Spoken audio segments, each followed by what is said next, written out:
मैं आज आपको सुनाने जा रहा हूँ एक कहानी जिसका शीर्षक है नियति बहुत क्रूर होती है। 18 दिन के युद्ध ने द्रौपदी की उम्र को 80 वर्ष जैसा कर दिया था, शारीरिक रूप से भी और मानसिक रूप से भी। शहर में चारों तरफ विधवाओं का बाहुल्य था। पुरुष इक्का दुक्का ही दिखाई पड़ता था। अनाथ बच्चे घूमते दिखाई पड़ते थे और उन सबकी वह महारानी द्रौपदी हस्तिनापुर के महल में निश्चेष्ट बैठी हुई शून्य को ताक रही थी। तभी श्री कृष्ण कक्ष में दाखिल होते हैं। द्रौपदी कृष्ण को देखते ही दौड़कर उनसे लिपट जाती है। कृष्ण उसके सर को सहलाते रहते हैं और रोने देते हैं। थोड़ी देर में उसे खुद से अलग करके समीप के पलंग पर बिठा देते हैं। द्रौपदी कहती हैं, ये क्या हो गया सखा, ऐसे तो मैंने नहीं सोचा था।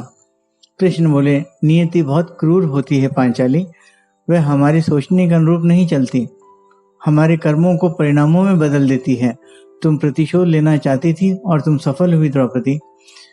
तुम्हारा प्रतिशोध पूरा हुआ। सिर्फ दुर्योधन और दुशासन ही नहीं, सारे कौरव समाप्त हो गए। तुम्हें तो प्रसन्न होना चाहिए। द्रौपदी बोली, सखा तुम मेरे घावों को सहलाने आए हो या उन पर नमक छिड़कने के लिए? कृष्ण बोले, नहीं द्रौपदी, मैं तो तुम्हें वास्तविकता से अवगत कराने के लिए आया हूँ।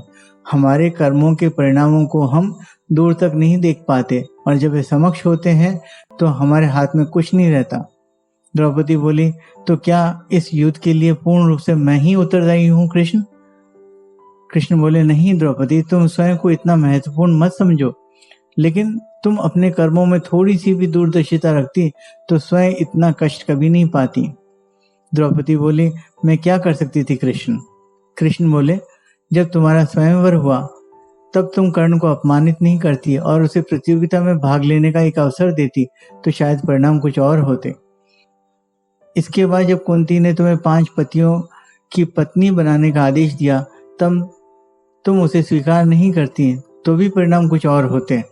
और उसके बाद तुमने अपने महल में दुर्योधन को अपमानित किया, वह नहीं करती तो तुम्हारा चीरहरण नहीं होता, तब भी शायद परिस्थितियां कुछ और होती है।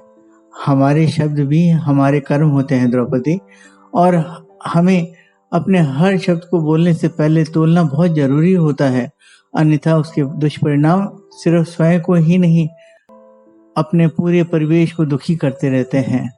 संसार में केवल मनुष्य ही एकमात्र ऐसा प्राणी है जिसका जहर उसकी दांतों में नहीं शब्दों में है। इसलिए शब्दों का प्रयोग सोच समझ कर करिए।